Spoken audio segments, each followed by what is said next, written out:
ಕಬ್ಬು ಬೆಳೆಗಾರರ ರೈತರಿಗೆ ಈಟ್ ಪ್ಯಾರಿ ಲಿಮಿಟೆಡ್ ರವರಿಂದ ತರಬೇತಿ ಕಾರ್ಯಕ್ರಮ. ಬೆಳಗಾವಿ ಜಿಲ್ಲೆ ರಾಮದುರ್ಗ ತಾಲೂಕಿನ ಕಟ್ಟಕೋಳ ಗ್ರಾಮದ ಶ್ರೀ ಮಹಾಲಕ್ಷ್ಮಿ ಕಲ್ಯಾಣ ಮಂಟಪದಲ್ಲಿ ಜರುಗಿದ ಇಆರ್ಡಿ ಪ್ಯಾರಿ ಲಿಮಿಟೆಡ್ ಇವರಿಂದ ರಾಮದುರ್ಗ, ಸವದತ್ತಿ, ಬೈಲಹೊಂಗಲ ಸುತ್ತಮುತ್ತಲಿನ ರೈತರಿಗೆ ಕಬ್ಬಿಣದ ಇಳುವರಿ ಹಾಗೂ ಮಣ್ಣಿನಲ್ಲಿ ಸಾವಯವ ಕುರಿತು ಕಾರ್ಯಕ್ರಮವನ್ನು ಹಮ್ಮಿಕೊಳ್ಳಲಾಗಿತ್ತು. ಈ ಕಾರ್ಯಕ್ರಮ ಕುರಿತು ರೈತರಿಗೆ ಡಾಕ್ಟರ್ ಸುನೀಲ್ ಕುಮಾರ್ ನೂಲಿ, ಕಬ್ಬು ಸಂಶೋಧನಾ ಕೇಂದ್ರ, ಸಂಕೇಶ್ವರ ಇವರು ಮಾತನಾಡಿ, ಬೇರೆ ಬೇರೆ ಕಡೆ 1 ಎಕರೆಗೆ 100 ಮತ್ತು 150 ಟನ್ ಇಳುವರಿ ತೆಗೆಯುತ್ತಾರೆ ಅಂತ ಹೇಳ್ತಾರೆ. ಅದನ್ನ ಯಾರಾದರೂ ಕಣ್ಣಾರೆ ನೋಡಿದ್ದೀರಾ? 1 ಎಕರೆಗೆ ಇಷ್ಟೇ ಅಂತ ಪ್ರಮಾಣ ಇರುತ್ತದೆ. ರಾಸಾಯನಿಕ ಗೊಬ್ಬರ ಬಿಟ್ಟು ಆದಷ್ಟು ಸಾವಯವ ಗೊಬ್ಬರ ಬಳಕೆ ಮಾಡಬೇಕು. ಹಚ್ಚು ಕಬ್ಬಿಗೆ ತೋರಿಸಿದಂತಹ ಕಾಳಜಿ 2 ಮತ್ತು 3ನೇ ಬೆಳೆಗೆ ಕಬ್ಬಿಗೂ ಕೂಡ ಕಾಳಜಿ ತೋರಿಸಿ ಗೊಬ್ಬರ, ನೀರು ಸರಿಯಾದ ಟೈಮ್ಗೆ ಹಾಕಿದರೆ ಮಾತ್ರ ಹೆಚ್ಚಿನ ಇಳುವರಿ ಕೊಡುತ್ತದೆ. ರೈತರು ಕಬ್ಬಿನ ಇಳುವರಿ ಹೆಚ್ಚು ಬರಬೇಕಾದ್ರೆ ಮೊದಲು ಕಬ್ಬಿನ ಬೀಜವು ಗುಣಮಟ್ಟದ್ದಾಗಿರಬೇಕು. 8 ರಿಂದ 9 ತಿಂಗಳು ಇರುವ ಬೀಜ ಹಚ್ಚಬೇಕು.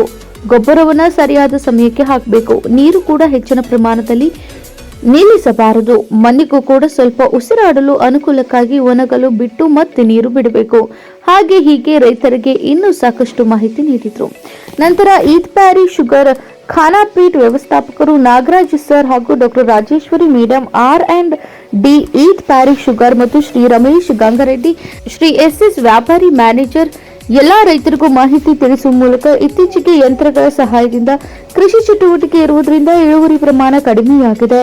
ಜೂನ್ ಮತ್ತು ಅಕ್ಟೋಬರ್ ಕಬ್ಬು ನಾಟಿ ಮಾಡಲು ಸೂಕ್ತ ಸಮಯವಾಗಿದೆ. ನಮ್ಮ ಭೂಮಿಯಲ್ಲಿ ರಂಜಕದ ಪ್ರಮಾಣ ಸಾಕಷ್ಟಿದೆ. PST ಜೈವಿಕ ಬಳಕೆ ಮಾಡಿ ಭೂಮಿಯಲ್ಲಿ ಇರತಕ್ಕಂತಹ ರಂಜಕ ಗೊಬ್ಬರವನ್ನ ಕರಗಿಸಬಹುದು. ನಂತರ ಈ ಕಾರ್ಯಕ್ರಮದಲ್ಲಿ ಭಾಗವಹಿಸಿದ ರೈತರು ತಮ್ಮ ಮನಸ್ಸಿನಲ್ಲಿ ಇರುವಂತಹ ಗೊಂದಲವನ್ನ ಕೇಳಿ ಪರಿಹಾರ ಪಡೆದುಕೊಂಡರು. ನೇಗಿಲ ಯೋಗಿ ಹಾಡಿಗೆ ಈಟ್ ಪ್ಯಾರಿ ಶುಗರ್ ಅಧಿಕಾರಿಗಳು ಹಾಗೂ ಸಿಬ್ಬಂದಿಗಳು ಹಾಗೂ ಎಲ್ಲಾ ರೈತರು ಎದ್ದು ನಿಂತು ಗೌರವ ಸಲ್ಲಿಸಿದ್ರು.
ಒಟ್ನಲ್ಲಿ ಈ ಕಾರ್ಯಕ್ರಮವು ರೈತರಿಗೆ ಹರ್ಷವನ್ನುಂಟು ಮಾಡಿತು ಎಂತಲೇ ಹೇಳಬಹುದು.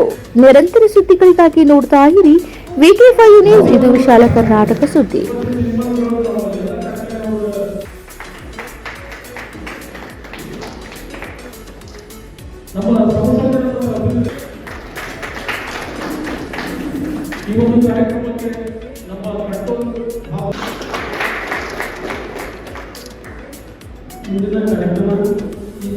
VK5 ಸುದ್ದಿಗಳನ್ನು ವೀಕ್ಷಿಸಲು ನಮ್ಮ ಚಾನಲ್ ಅನ್ನು ಸಬ್ಸ್ಕ್ರೈಬ್ ಮಾಡಿ. ಹೆಚ್ಚಿನ ನೋಟಿಫಿಕೇಶನ್ಗಾಗಿ